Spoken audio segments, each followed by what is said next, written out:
Voilà pour ce deuxième culte de l'année. Culte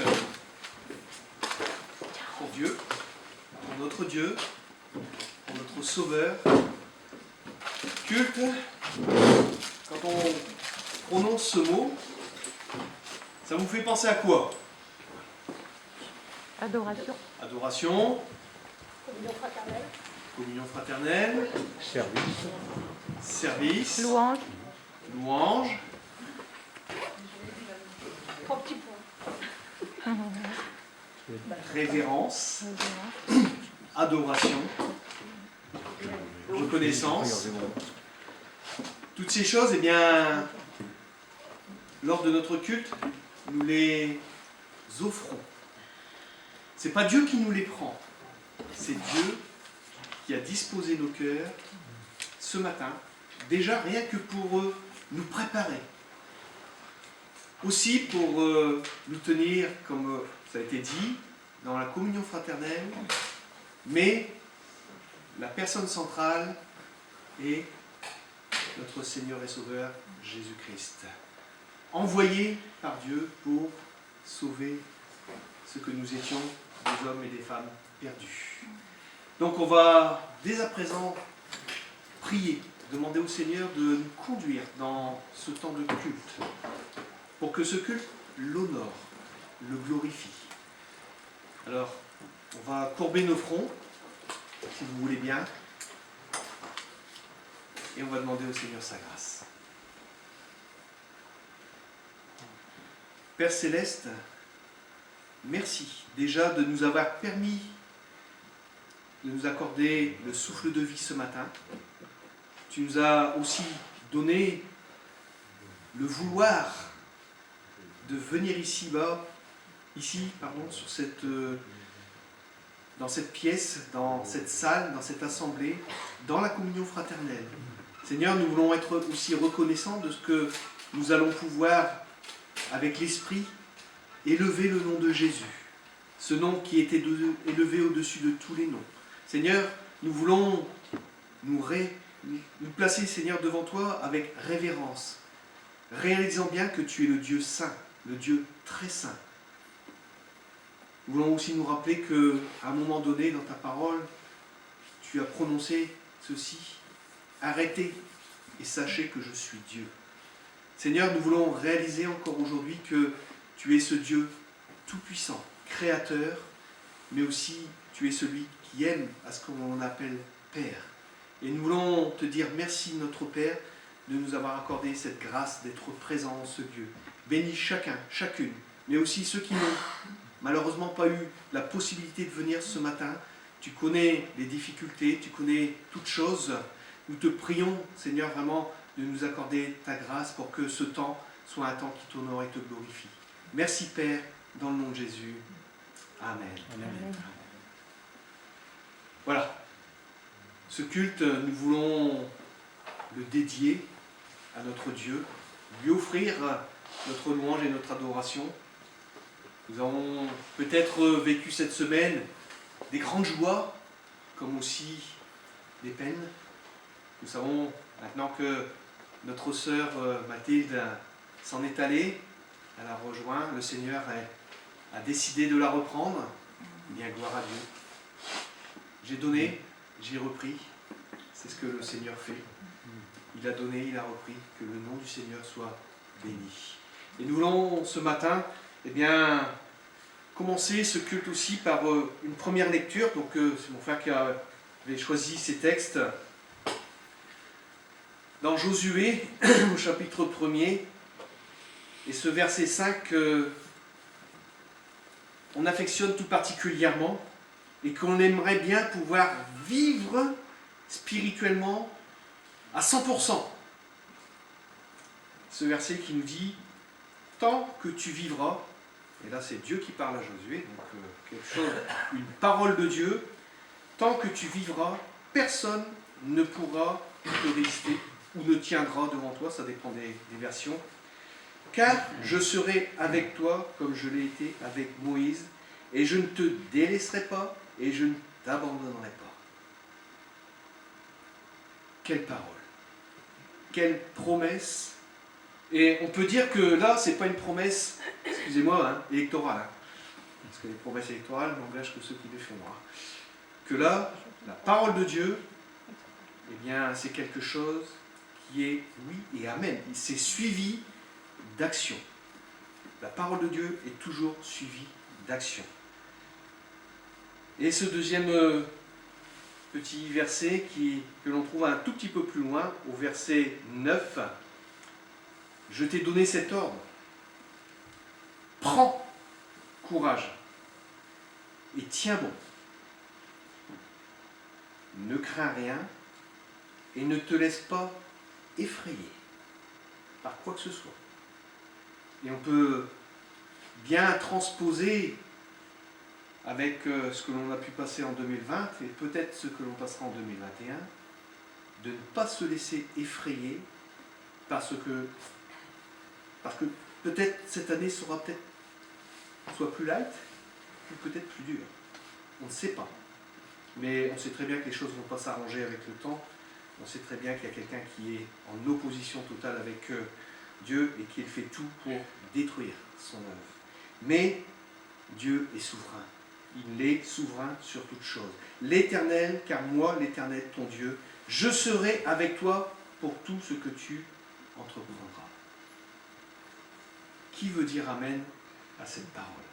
Qui veut prendre cette parole encore pour lui ce matin? Je pense que chacun de nous, on aimerait pouvoir démarrer cette nouvelle année avec une parole forte de la part du Seigneur. Seigneur, tu es avec moi. Et donc, ce premier chant que nous allons interpréter, c'est celui-ci, pour la durée des temps. Dieu est immuable. Il règne. Il est saint de force. Il est majestueux. Il est souverain parce que où se place un roi si ce n'est que sur son trône? Et pour la durée des temps, le Seigneur règne et il gère toutes choses. Amen. Amen. On se lève ensemble pour chanter.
tout ce que Dieu est pour chacun de nous, mais aussi tout ce qu'il est lui-même dans son essence et dans ses perfections. Quelque chose de formidable. Le deuxième cantique nous parle de l'amour de Dieu, et cet amour, eh bien, surpasse. Parce que si on devait comparer l'amour humain avec l'amour divin, on va se placer presque au niveau du zéro, hein. On est vraiment très petit. Mais en Christ, toute chose change. Et c'est là que la parole de Dieu, eh bien, agit.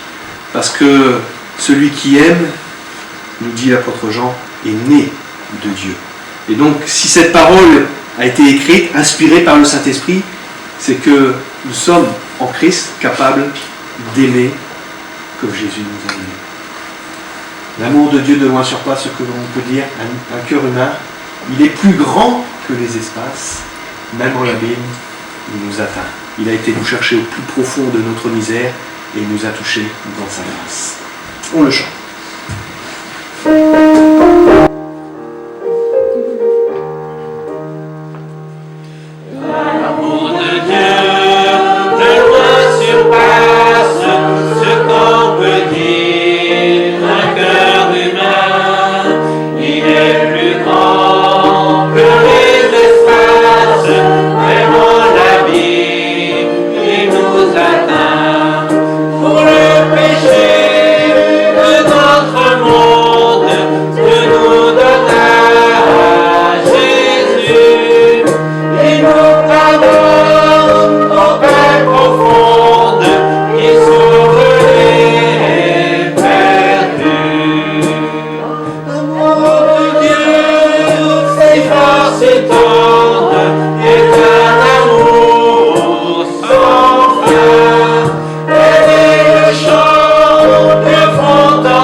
Juste avant l'Apocalypse, juste avant les révélations, les formidables révélations sur le Seigneur Jésus, et aussi ces révélations qui nous montrent que, eh bien, il y aura un temps où Dieu régnera en gloire. Avec nous, pas oublier. Jude, chapitre 4, c'est vrai, à partir du verset 20. Mais vous, mes chers amis, bâtissez votre vie sur le fondement de votre foi très sainte. Priez par le Saint-Esprit. Maintenez-vous dans l'amour de Dieu en attendant que notre Seigneur Jésus-Christ, dans sa bonté, vous accorde la vie éternelle. Ayez de la pitié pour ceux qui doutent. Sauvez ceux qui peuvent l'être en les arrachant au feu. Pour les autres, ayez de la pitié, mais avec de la crainte, en évitant jusqu'au moindre contact qui pourrait vous contaminer. Ce texte est un encouragement, mais aussi un avertissement. Parce que sa parole, quand Dieu a dit que le diable est comme un lion rugissant, qui rôde, c'est-à-dire qui tourne autour du troupeau, mais tant que les brebis sont auprès du maître, il n'y a pas de problème. Mais si elles s'en écartent, elles peuvent malheureusement se faire, comme ça vient d'être dit, contaminer. C'est-à-dire touchées par le péché, chuter. Et c'est là toute la grâce qui nous est donnée aussi dans une autre parole. Nous savons bien que nous ne sommes pas parfaits, mais nous avons un avocat auprès du Père. Celui qui a fléchi les genoux, on va dire son plus grand désespoir, c'est de rester à terre. Alors que le Seigneur, eh bien, lui, nous tend toujours une main favorable et lui dit, maintenant, reviens à moi. Reviens à moi, certes, tu vas revenir avec la repentance. Tu vas revenir avec un cœur contrit, parce que tu as été touché et cela t'a blessé. Laisse-moi non seulement te guérir, mais aussi te donner des forces pour que la prochaine fois, eh bien, les choses pour lesquelles tu as été contaminé, eh bien, tu les passes avec force, avec ma force par le Saint-Esprit. Mon Dieu est si bon. Et là, dans ce que nous venons de lire, eh bien, on peut voir que Dieu veut prendre soin des siens. Il veut prendre soin de chacun de nous. Mon Dieu est si bon, il prend bien soin de moi. Ce Dieu si fidèle, sais-tu qu'il pense à toi? Eh bien, on peut dire oui. Chaque jour, même parfois quand on n'y pense plus, on est, c'est vrai, absorbé par le travail, absorbé par quelque chose. Dieu est quand même là. Il veille sur chacun de ses enfants. Amen. On se lève et on le chante.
avec mon Dieu, tout ira bien. Quelque part, quand je chante ce cantique, ça me booste. Alors, je vais dire merci Léo, puisque c'est le frère qui l'avait choisi, mais on peut se dire que même dans nos difficultés, en toutes choses, eh bien, Dieu reste fidèle. À notre cœur nous dit « Abrite-moi ». Celui qui demeure à l'abri du Très-Haut repose à l'ombre du Tout-Puissant. Abrite-moi sous tes ailes, couvre-moi de ta puissante main. Quand on se place sur le terrain de Dieu, eh bien, nous ne pourrons être que rassurés parce que nous sommes comme dans une bergerie et notre berger est là. Il prend soin de nous. Et c'est lui qui nous conduit, comme nous le dit ce chapitre que j'ai lu la semaine dernière, dans les verts et les gras pâturages. Il restaure notre âme. Nous étions tellement abattus, annihilés, écrasés par le péché quand nous sommes venus à Christ. Et l'œuvre de Christ, c'est aussi de restaurer. Restaurer ce que le diable avait détruit. Et chaque jour, eh bien, il restaure notre âme. Il nous couvre aussi de sa puissante main pour nous protéger des flèches de l'ennemi. Amen. On chante ce chant.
Et dans ce calme, eh bien, nous pouvons dire Seigneur, je t'aime. Seigneur, tu es mon tout. Seigneur, tu es mon bien. Alors on va laisser un peu de temps à chacun pour qu'il puisse s'exprimer, révérer Dieu, l'adorer. Et en esprit, lui apporter ce culte qui l'honore et qui nous glorifie. Tendre Père, combien nous sommes heureux ce matin d'être ensemble. Être là dans la communion fraternelle, mais aussi dans la communion de l'Esprit. Et nous voulons, avec tous les frères et sœurs de par la surface de la terre, te dire merci. Merci parce qu'un jour, tu es venu sur le chemin de nos vies et tu nous as manifesté ta grâce en Jésus. Tu nous as offert ce salut et nous l'avons accepté. Père, merci parce que tu es celui qui nous a aimés le premier. En retour, Seigneur, reçois notre reconnaissance, notre amour, notre adoration, parce que tu en es digne, en Jésus, Père. Amen. Amen.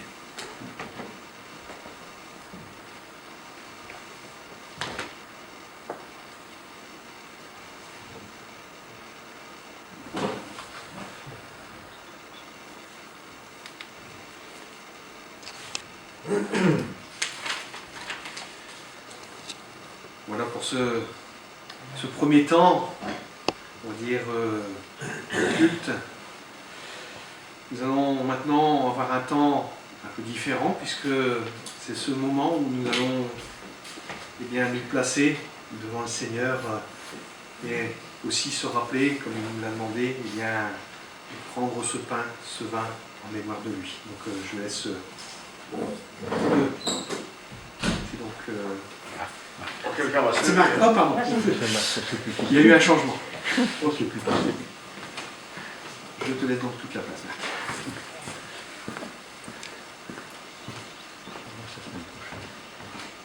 Voilà. Denis est embarrassé parce qu'en réalité, c'est notre frère Gabriel qui avait la charge de la Sainte Seine ce matin, mais la semaine a été éprouvante pour plusieurs et il nous a fait parvenir un message. Linda a à nouveau chuté, elle est tombée. Et donc il se tient auprès d'elle ce matin, ça a dû arriver hier soir. Et donc voilà, on a essayé de se répartir la tâche. Donc voilà, vous verrez dans la prédication, on va entrer dans le thème doucement dans le thème de la prédication. J'aime la fin de la lettre de Jude, le dernier verset. À celui qui peut vous garder de toute chute. Après nous avoir dit, bâtissez votre vie sur ce solide fondement. Après nous avoir mis en garde, mais attention quand même au péché. Il nous dit, mais il y a quelqu'un qui peut vous préserver de toute chute. Dieu vous a donné quelqu'un qui peut vous garder efficacement. À celui qui peut vous garder de toute chute et vous faire paraître en sa présence glorieuse, sans reproche et exultant de joie, délivré du péché. Au Dieu unique qui nous a sauvés par Jésus-Christ notre Seigneur, à lui soit reconnue la gloire, la majesté, la force et l'autorité pour toujours, maintenant et durant l'éternité. Amen. Amen.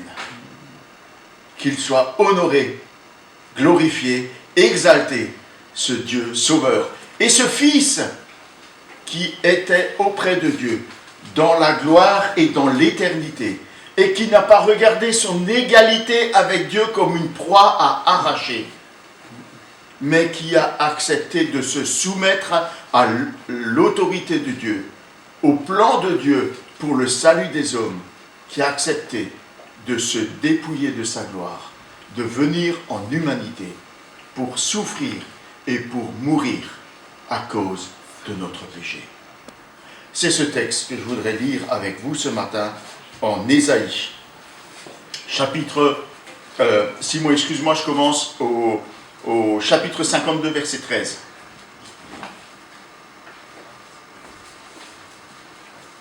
Puisque c'est l'introduction de ce texte. On dit couramment, Ésaïe 53, mais le chant du serviteur commence au verset 13 du chapitre 52.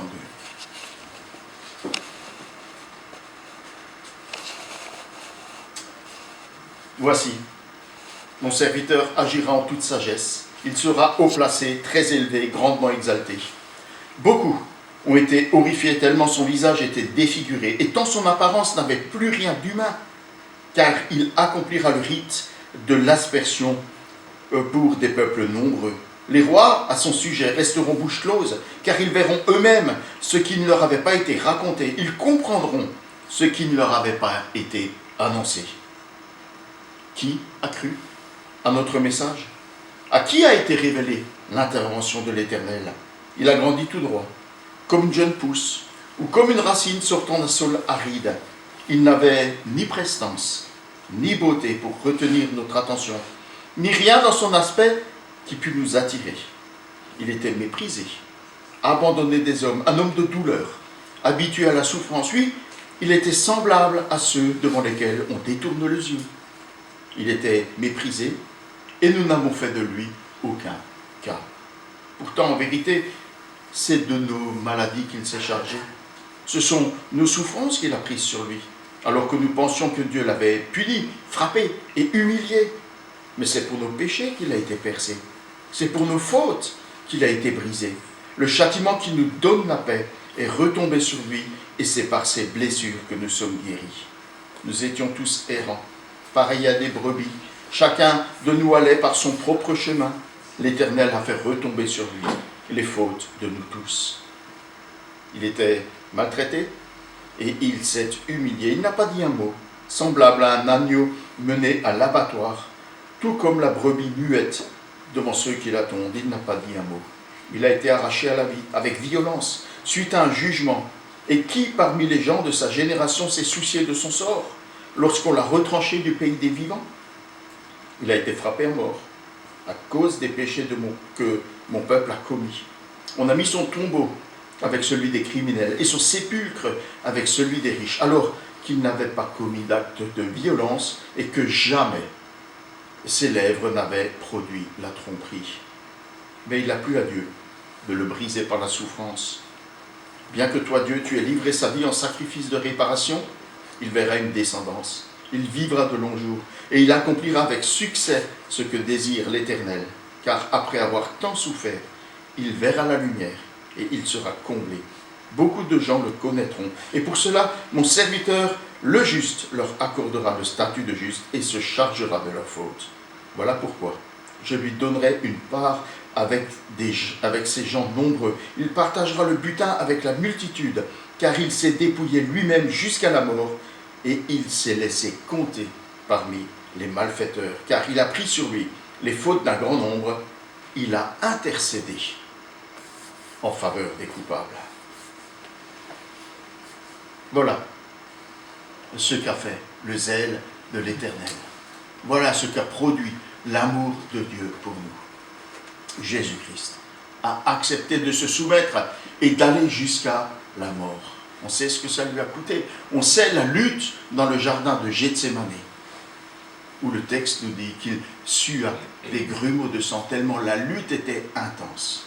Seigneur, si cette coupe pouvait s'éloigner de moi, non pas toutefois ce que moi je veux, mais Père, ce que tu veux, ce que tu veux. Et le Père, dans son amour pour nous, a demandé au Fils, à Jésus-Christ, d'aller jusqu'au bout, ce que Jésus a accepté d'accomplir. Voilà ce que dit Jonathan Edwards à propos de ce texte. Notre Dieu bienheureux est le seul digne d'être l'objet de notre admiration et de notre amour. Sa gloire et sa beauté sont exposées dans l'Évangile de la manière la plus bouleversante que l'on puisse concevoir, ainsi qu'elle apparaît rayonnante de tout son éclat sur le visage d'un Rédempteur incarné, infiniment aimant, doux, empli de compassion et agonisant sur la croix. Toutes les qualités de l'agneau de Dieu, son humilité, sa patience, sa douceur, sa soumission, son obéissance, son amour, sa compassion, sont exposées à nos yeux de la manière la plus propice qui soit pour susciter nos affections. Elles ont toutes connu leur plus rude mise à l'épreuve et leur plus difficile mise en pratique, mais aussi leur plus éclatante manifestation lorsqu'il traversait les circonstances les plus bouleversantes de sa vie, et en particulier lorsqu'il connut ses dernières souffrances, le supplice indicible et inégalé qu'il endura à cause de sa merveilleuse bonté et de sa compassion envers nous.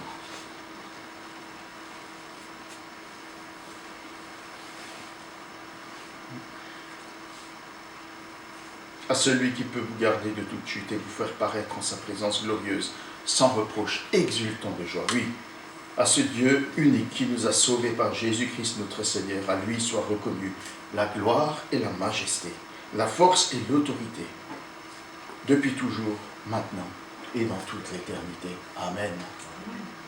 Et ce que nous lisons ce matin, ce n'est pas pour que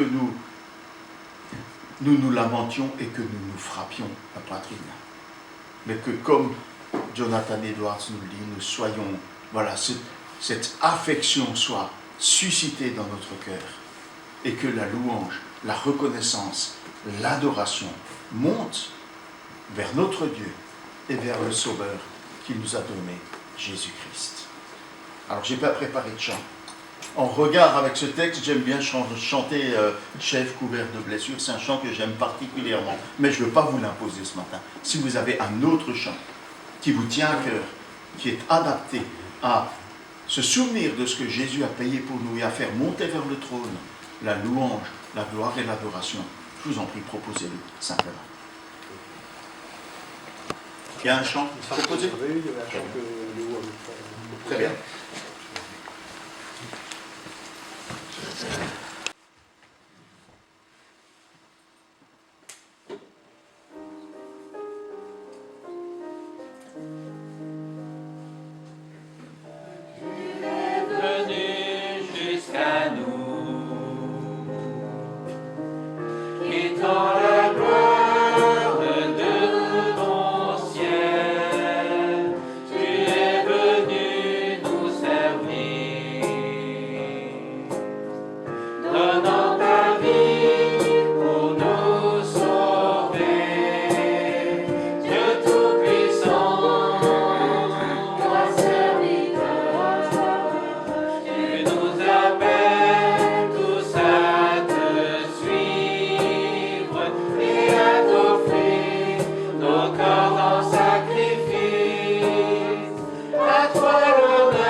Voilà, alors si ça dérange personne, hein, ça ne crée pas de frustration. Merci Seigneur Jésus pour ta présence avec nous ce matin.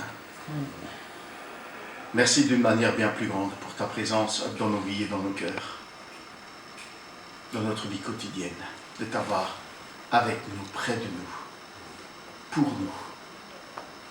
On est reconnaissant de ce que Jésus a acquis pour nous le droit d'être appelé enfant de Dieu. Et tu prends soin de nous comme un père prend soin de ses enfants. Et nous en sommes tellement reconnaissants. Merci de nous avoir tant aimés, que tu as donné Jésus pour nous. De tout notre cœur, nous voulons te célébrer, te glorifier et t'adorer.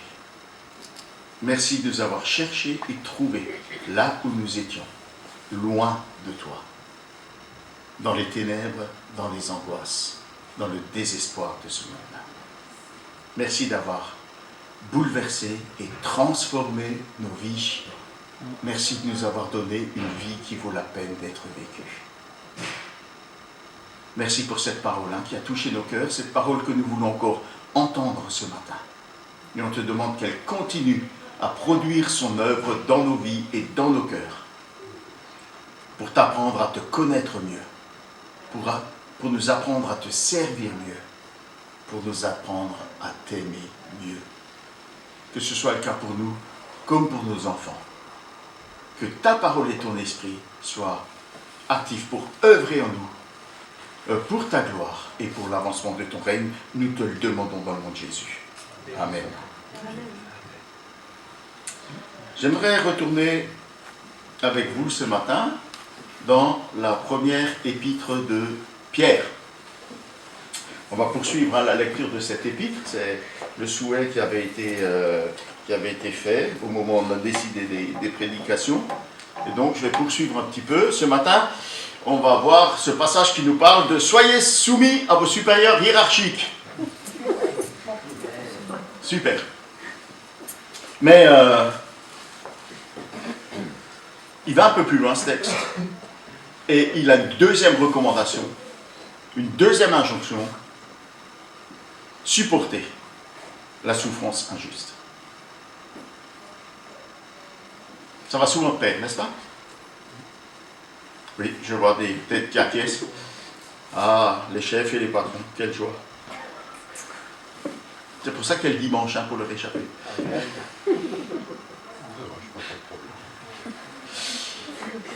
Alors, prenons la lecture. 1 Pierre.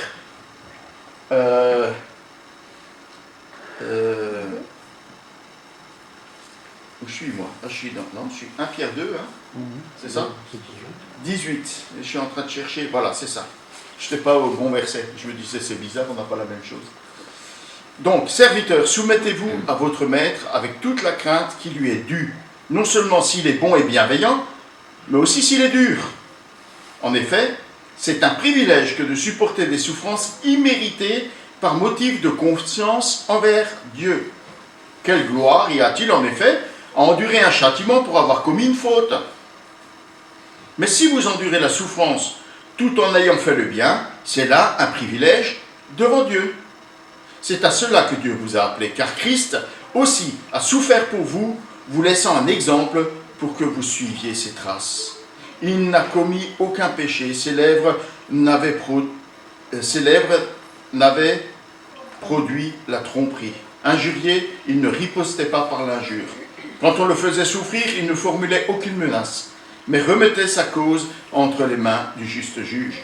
Il a pris nos péchés sur lui et les a portés dans son corps sur la croix, afin qu'étant morts pour le péché, nous menions une vie juste. Oui, c'est par ses blessures que vous avez été guéris, car vous étiez comme des brebis errantes. Mais à présent, vous êtes retournés vers le berger qui veille sur vous, ou dans une autre version, qui veille sur vos âmes. On verra l'importance de ces âmes tout à l'heure. Alors je ne vous cache pas que c'est un texte difficile. Pour plusieurs raisons. D'abord, comme je l'ai dit en titre, parce qu'il nous invite à accepter de souffrir injustement. Et deuxièmement, parce que c'est un texte qui, avec d'autres textes du Nouveau Testament, a servi d'argument aux défenseurs de l'esclavage. Bah ouais, serviteurs, esclaves, soyez soumis à vos maîtres. Donc s'il le dit, c'est que probablement c'est dans l'ordre des choses qu'il y ait des maîtres et des esclaves, et que si on est maître, ben, on commande, si on est esclave, on se soumet, on obéit. Alors on peut s'interroger, pourquoi est-ce que Pierre, ici dans ce passage, et Paul, dans d'autres passages, hein, dans 1 Corinthiens, dans Colossiens, dans Éphésiens, dans 1 Timothée, ils ne prennent pas parti ouvertement contre l'esclavage?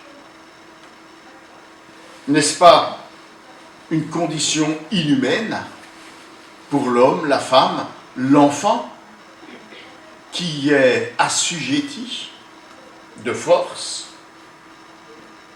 Alors oui, il est vrai que quelques esclaves arrivaient à des positions enviables, mais l'esclavage était pour l'écrasante majorité, une situation d'une difficulté extrême.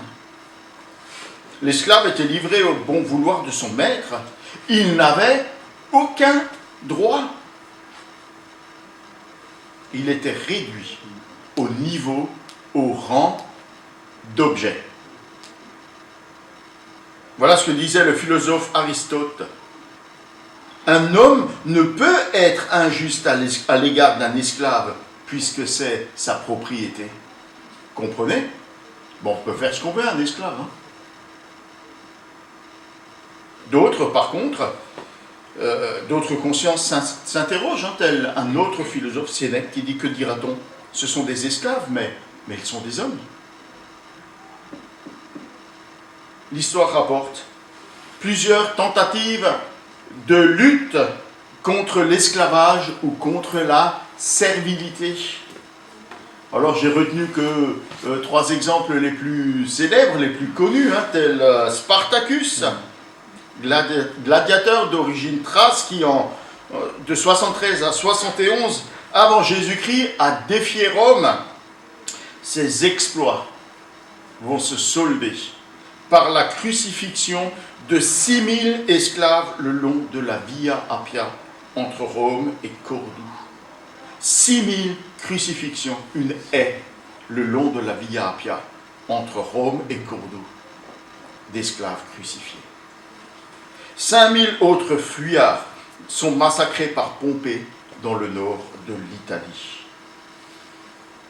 Alors, on sait que Spartacus a été érigé en figure de lutte contre l'esclavage, en figure antique, mais il n'est pas évident du tout, selon les historiens, que cela ait été sa réelle motivation. N'empêche, un esclavage révolté qui, avec une armée de 120 000 autres esclaves, essaye de secouer le joug, et ça finit. Tragique, hein? À l'époque de la Réforme, il y a eu la révolte des paysans en 1525 en Allemagne qui ont voulu secouer le joug des princes qui étaient si dur. Hein? Cette révolte a été récupérée par un révolutionnaire illuminé du nom de Thomas Müntzer. Il se réclamait de l'anabaptisme, la réforme radicale. Cet illuminé voulait instaurer une théocratie radicale et égalitaire, évidemment par la force, par la violence. Alors, à la tête de ces 7000 paysans désorganisés et armés de fourches, ils vont affronter les armées bien entraînées et bien équipées de l'Empire germanique. Ils vont se heurter aux armées des princes de Hesse et de... j'ai oublié. Peu importe. Cette armée bien entraînée, bien équipée, et c'est un nouveau massacre. 5000 paysans tués, et en face, on déplore 6 morts.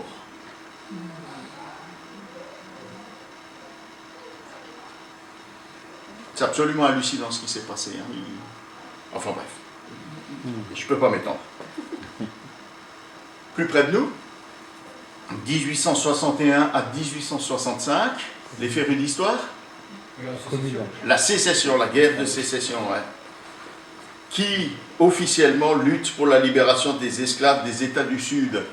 Politiquement, ce n'est pas tout à fait aussi clair, mais en tout cas, l'esclavage sera effectivement aboli au terme de cette guerre épouvantable qui marquera la charnière entre les guerres napoléoniennes et la guerre moderne.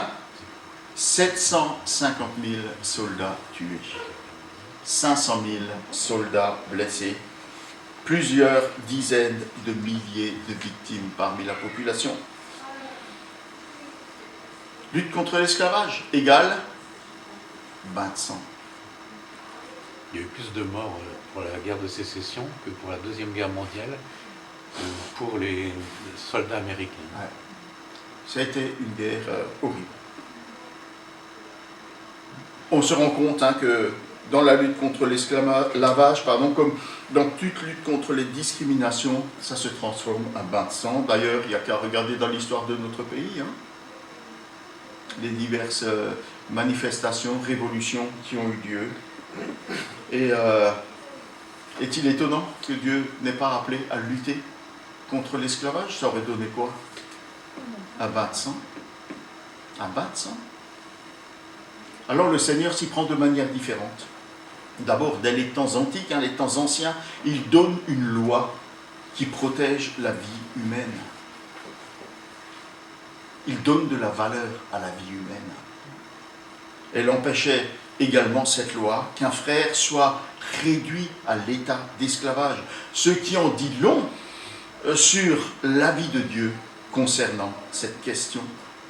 Dans le Nouveau Testament, même si ces directives sont absentes de l'épître de Pierre, Dieu s'adresse aux maîtres pour les exhorter à la justice envers leurs esclaves, leurs domestiques, leurs employés. Et vous, maîtres, dans Éphésiens 6, 9, conduisez-vous d'une manière semblable à l'égard de vos esclaves. Abstenez-vous de toute menace. Rappelez-vous que vous avez, vous et vos esclaves, le même maître dans les cieux qui n'avantage personne.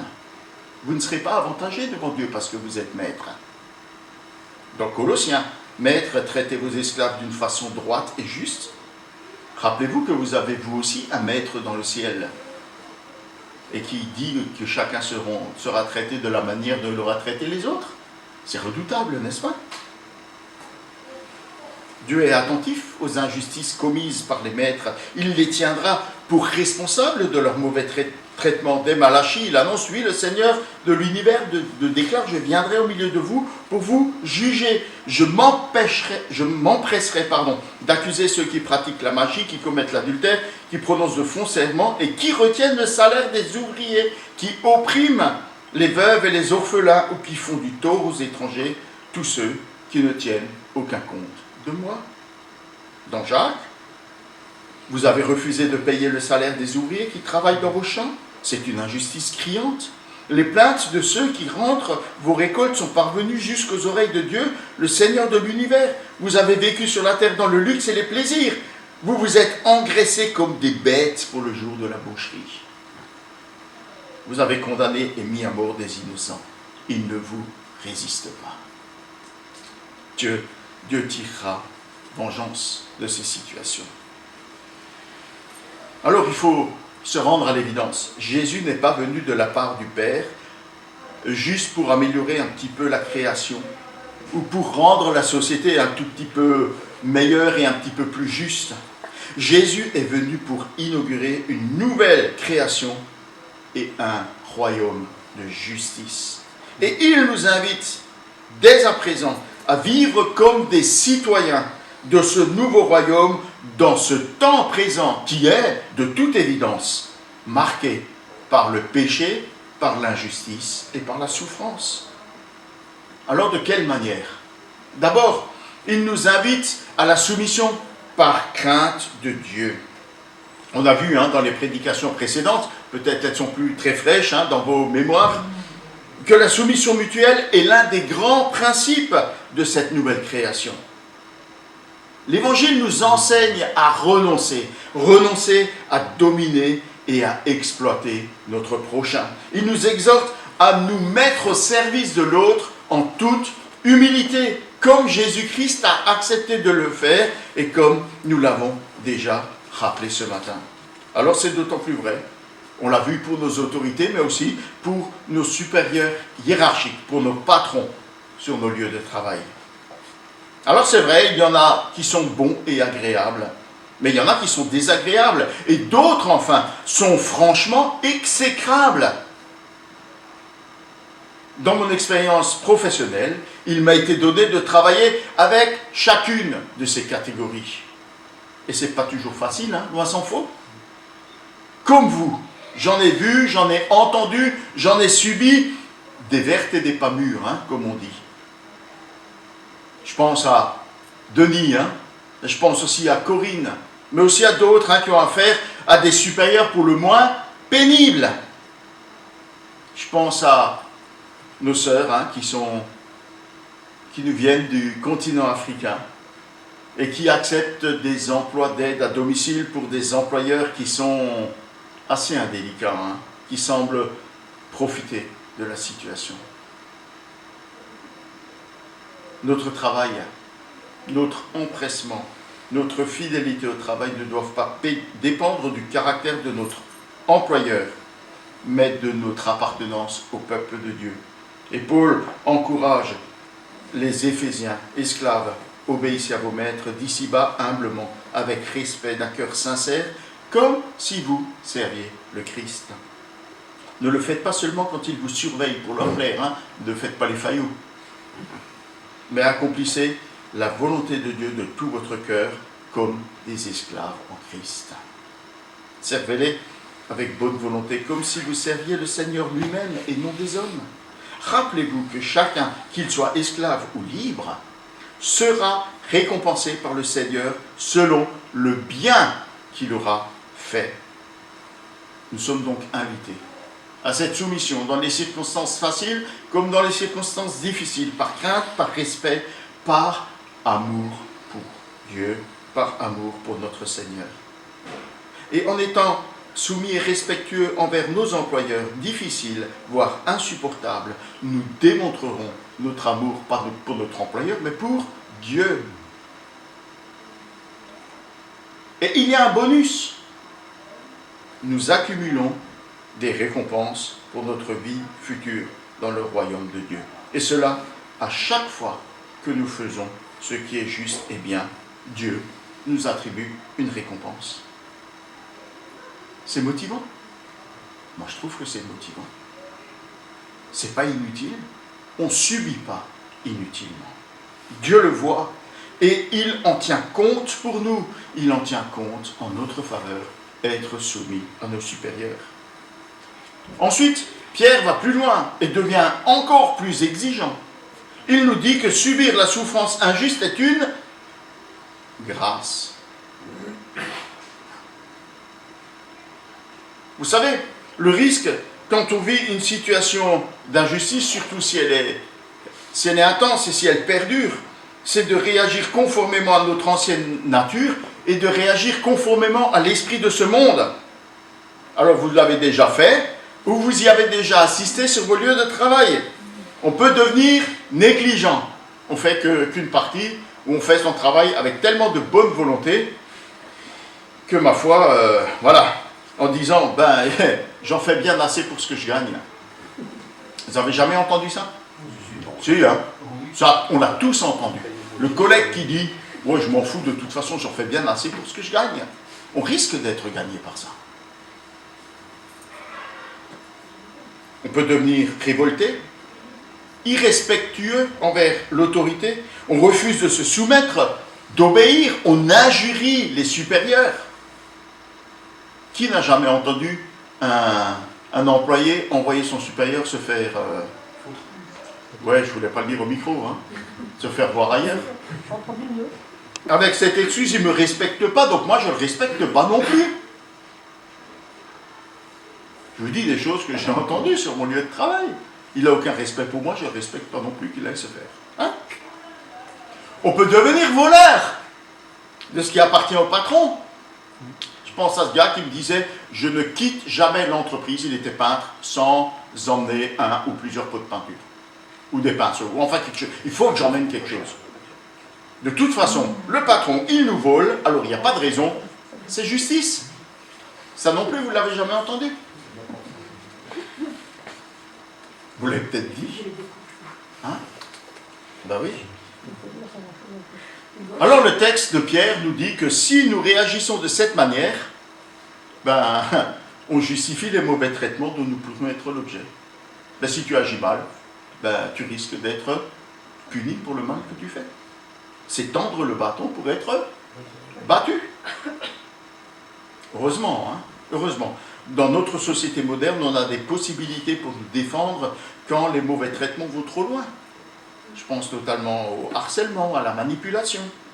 Il ne faut pas hésiter à recourir à ces aides proposées. Mais il ne faut pas confondre hein, soumission et servilité. Nous l'avions déjà souligné hein, en ce qui concerne la soumission aux autorités civiles. Mais toutes les dispositions qui nous sont proposées ne sont pas des baguettes magiques. Hein. Ce n'est pas toujours suffisant ou efficace. Alors, quelle autre alternative avons-nous à la violence, à l'insubordination, au relâchement ou à la malhonnêteté? Ici, Pierre, dans le contexte antique, hein, là où il n'y avait pas de syndicat, hein, il n'y avait personne vers qui vous pouviez vous tourner pour faire valoir vos droits. Des droits, vous n'en aviez aucun. Zéro. Le maître avait droit de vie et de mort sur vous.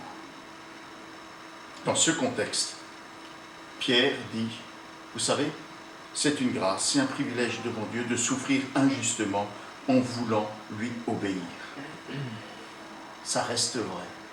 Il y a une illustration célèbre hein, dans l'Écriture d'un homme qui a subi la souffrance injuste parce qu'il a voulu obéir à Dieu, par motif de conscience pour Dieu. 2 secondes pour y réfléchir.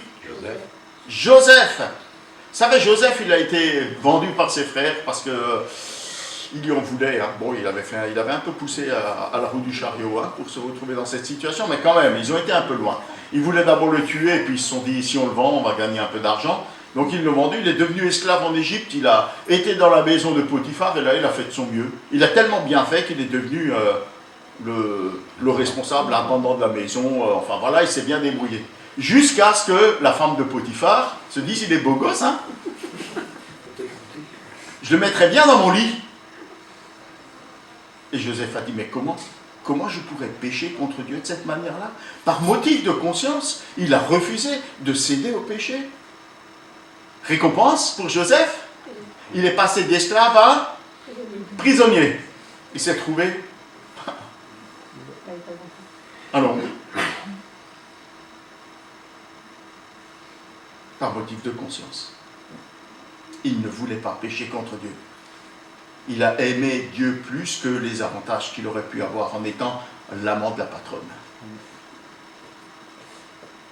Face à la colère, à la violence, à l'injustice, à la haine, Dieu nous accorde de vivre de part dans sa grâce, de vivre à l'exemple de notre Sauveur Jésus-Christ, qui a souffert pour nous laisser l'exemple de la bonne conduite, de la bonne attitude quand nous sommes victimes de la souffrance injuste. Cet exemple, c'est Jésus-Christ, le serviteur souffrant.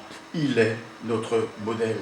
Parce que par amour pour nous, Jésus, le Fils de Dieu, a accepté de subir au plus haut degré la souffrance injuste, au point de donner sa vie pour nous. Alors que, comme le signale l'Écriture, nous étions encore ses ennemis. Pierre montre ici que d'accepter de subir la souffrance injuste n'est pas une vertu en soi. Ça ne contribue pas à notre salut. Cette acceptation est la démonstration, comme ça a été le cas pour Jésus, de notre confiance en Dieu. Le texte précise, Jésus-Christ a eu confiance en Dieu. C'est pourquoi il a accepté de subir. Jésus est allé jusqu'au bout, pas parce qu'il était maso, ou pas parce qu'il y a une vertu salvatrice dans la souffrance, comme certains le disent. Le christianisme, c'est une religion de salut par la souffrance. Si tu acceptes de bien souffrir, tu auras un beau salut. Ce n'est pas le cas du tout. Jésus allait jusqu'au bout parce que nous dit le verset 23, il remettait sa cause entre les mains du juste juge.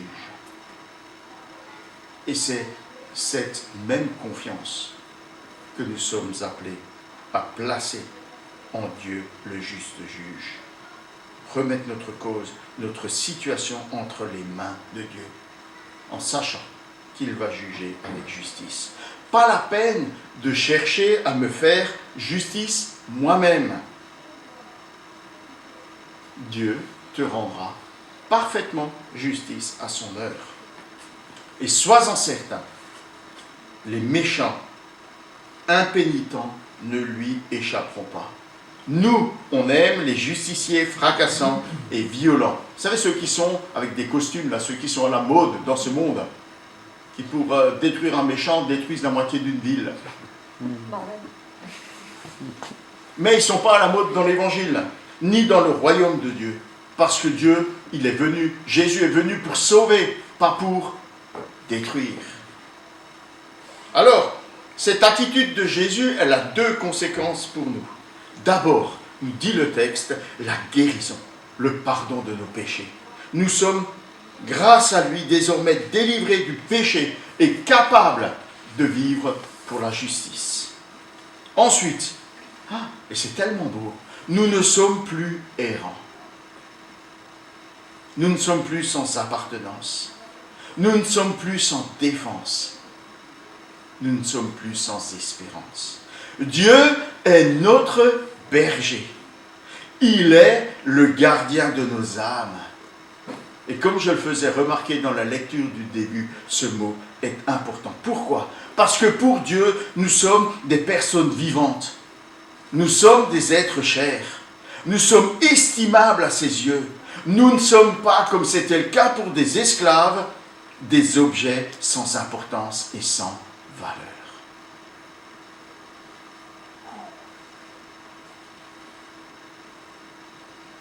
Moi, ça me fait un bien fou.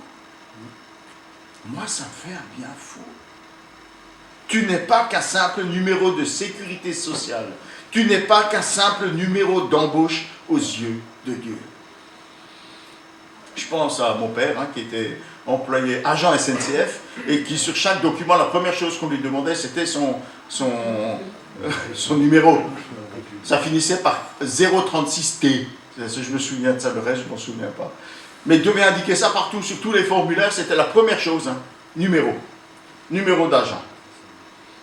Dieu te connaît personnellement par ton nom, pas par un numéro de matricule.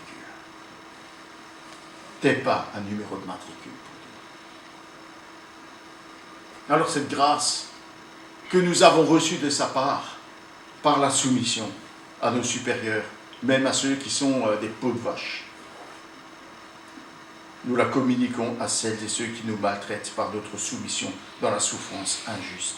Dieu veut leur accorder les mêmes faveurs, le même salut et la même espérance qu'à nous. Dieu désire les sauver. Pour une raison toute simple, c'est que nous aussi, nous étions comme eux. Dans ce texte, Pierre fait référence au texte du prophète Ésaïe, au chapitre 53. C'est pourquoi je vous l'ai lu en intégralité au moment de la scène, qui décrit les souffrances du serviteur de Dieu. Est-ce que tu sais comment finit ce texte? On l'a lu ce matin. Il a plu à Dieu de le briser par la souffrance, bien que toi, Dieu, tu aies livré sa vie en sacrifice de réparation. Il verra une descendance. Il vivra de longs jours et il accomplira avec succès ce que désire l'Éternel. Car après avoir tant souffert, il verra la lumière et il sera comblé. Et parce que beaucoup de gens le connaîtront, mon serviteur le juste les déclarera justes et se chargera de leurs fautes. Voilà pourquoi je lui donnerai une part avec ces gens nombreux. Il partagera le butin avec la multitude, car il s'est dépouillé lui-même jusqu'à la mort. Il s'est laissé compter parmi les malfaiteurs, car il a pris sur lui les fautes d'un grand nombre. Il est intervenu en faveur des coupables. Dieu a ressuscité Jésus-Christ. Il n'est pas resté dans la tombe. Il l'a élevé auprès de lui dans le ciel. Il l'a fait asseoir sur son trône et il lui a donné toute autorité, l'autorité suprême sur tout ce qu'il y a dans l'univers. Il l'a établi comme juge suprême. C'est ce qui t'est promis si tu marches dans les traces du Seigneur Jésus, conformément à son modèle. C'est le même avenir qui est tracé devant toi. Voilà ce que dit Paul en Romains 8, 17. Enfants de Dieu, mais alors nous sommes aussi ses héritiers. Nous aurons donc part à tous les trésors de Dieu, exactement comme le Christ. Et tout ce que Dieu donne à son Fils sera aussi nôtre. Oui, si maintenant nous sommes unis à lui, si nous portons ses souffrances, nous serons aussi à ses côtés, associés à sa gloire dans le monde nouveau. Waouh! Et dans 2 Timothée, il dit, c'est un fait certain. Si nous mourrons avec lui, nous revivrons. Si nous souffrons avec lui, nous régnerons. Et enfin, dans Apocalypse 3, au vainqueur, j'accorderai de siéger à mes côtés sur mon trône. Il régnera avec moi, comme moi-même, après ma victoire, j'ai pris place auprès de mon Père sur son trône et j'ai pris le gouvernement avec lui. On citait Joseph tout à l'heure, c'est exactement ce qui lui est arrivé. Rien ne se décidait en Égypte sans que Joseph ait donné son aval. Et le pharaon lui-même, il y a juste sa personne qui le dépassait, c'est tout. Sinon, Joseph avait absolument plein pouvoir en Égypte. Alors acceptons cette grâce de souffrir avec lui et de souffrir pour lui.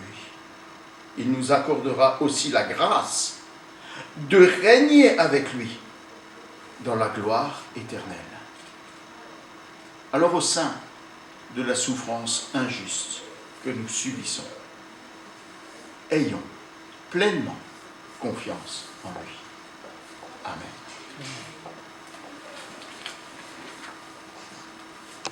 C'est arrivé à la fin de notre culte. Encore une parole qui nous a été partagée pour affiner notre caractère, l'affiner sur celui de Christ, lui qui a accepté de subir l'insupportable, pour ainsi dire. Lui étant le juste, d'avoir souffert pour nous les injustes,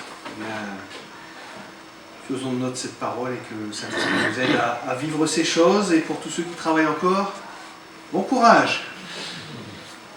Je m'encourage en même temps avec vous. Voilà. On a soit un chant, soit les annonces. Vous préférez que je commence par quoi? Les annonces? Allez, c'est parti. On part sur les annonces. Il est sur le bureau.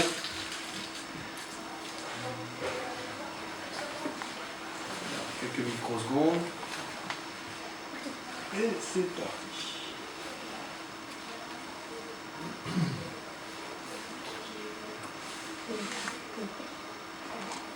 C'est bien aujourd'hui, 10 janvier. Voilà, on était toujours les bienvenus. Dépôt suivant. Alors, cette semaine, nous avons, pour ceux qui le peuvent, bien sûr, se déplacer donc, lundi en présentiel. Alors, j'aime bien, c'est les nouveaux mots, présentiel, distanciel, spirituel. On va le faire de façon particulière. Donc lundi, donc toujours de 18h30 à 19h30 maximum, puisqu'il y a des gens qui vont peut-être venir de loin. Donc le temps, il ne faut pas oublier que à partir de 20h, à partir de 20h, Comme les poules. Mardi, pareil, donc l'église évangélique du littoral. Et mercredi, là ça sera par Zoom. Je vais faire suivre le lien. Et je propose que jeudi on se joigne à... Ça va? Oui. Hein? Si jeudi on se joint à... Enfin, vous pouvez vous joindre tous les jours, hein, mais bon, jeudi, on va pas faire notre réunion dans notre coin. Pour moi, vu l'heure, avec l'heure de bureau, ça va être un peu juste. Donc voilà, pour ceux qui pourront être présents en présentiel, vous êtes les bienvenus pour cette semaine universelle de prière. Donc vous pouvez voir les sujets qui sont affichés donc, sur le site d'Elodie. Voilà, sinon ensuite samedi prochain, donc là aussi nous aurons une réunion en présentiel mais aussi en distanciel. Puisque on a eu confirmation, Ruth va donner la possibilité, comme on l'a fait la dernière fois, on va se réunir là autour d'une table et pour ceux qui sont un peu loin, eh bien, peuvent être en distanciel. Voilà. Donc c'était le CA des associations et dimanche prochain, notre culte, toujours à 10h et nous allons fêter l'anniversaire de Ruth. Alors, qu'est-ce qu'on fait? Mais on peut chanter assez fort pour qu'elle l'entende. Il faut ouvrir la porte alors. Ah, faut... Quand on arrive à Ruth, tu ouvres la porte et tu dis joyeux anniversaire Ruth. On va lui faire un cadeau. Joyeux anniversaire, joyeux anniversaire, joyeux anniversaire, Ruth, joyeux anniversaire.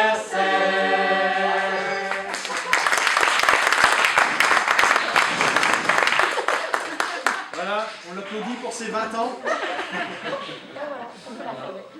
Au moins par 3. Bon. Et on met des petits pouces à côté, mais bon, c'est pour ça que je préfère rester sur 20. 20, c'est... Oui, voilà. Et ensuite, eh bien, si vous avez d'autres informations à rechercher, il y a le site internet sur lequel vous pouvez aller piocher tout ce dont vous avez besoin. Et on va terminer par ce dernier chant. Notre Dieu. Oui. Il y aura cette semaine. Oui, c'est vrai. Pardon, mon frère, j'avais oublié, mais donc maintenant, comme je n'ai pas les infos... Ce sera en comité restreint. D'accord. Ce sera probablement ici. Oui. Et le jour est déjà défini ou pas? Probablement jeudi. Et en comité restreint, on est toujours limité à 30 personnes. 30 personnes, d'accord. Donc, Léo, je pense que tu feras suivre... Ouais. Voilà. On vous fera suivre des informations. Ouais. Voilà. Ok. Voilà, donc on prie pour la famille, hein, on demande au Seigneur toujours, comme il le dit, d'être le consolateur. Savoir que on sait qu'elle est auprès de son Seigneur, elle est dans l'attente des autres, parce que tout le monde n'est pas encore là. Il aura un temps pour tout. Et le Seigneur, eh bien, n'est pas en retard. Il use de patience. Notre Dieu règne encore, jamais son amour ne s'endort. C'est-à-dire que tu n'es pas oublié, là, maintenant, à l'instant T, ni demain. Même si tu dors, le Seigneur, lui, ne dort pas. Amen.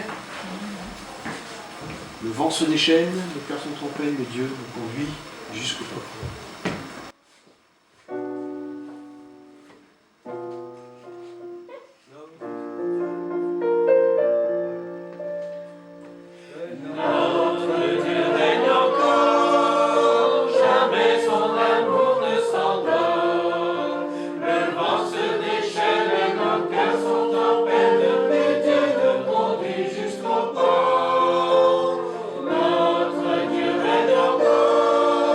Jamais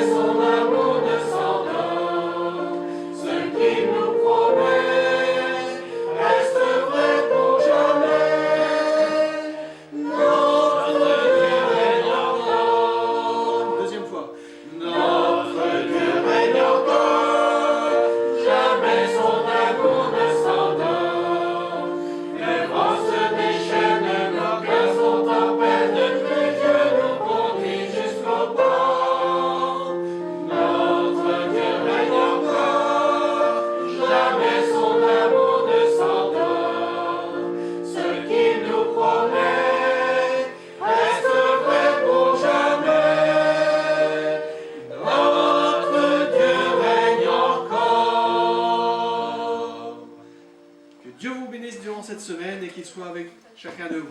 Amen.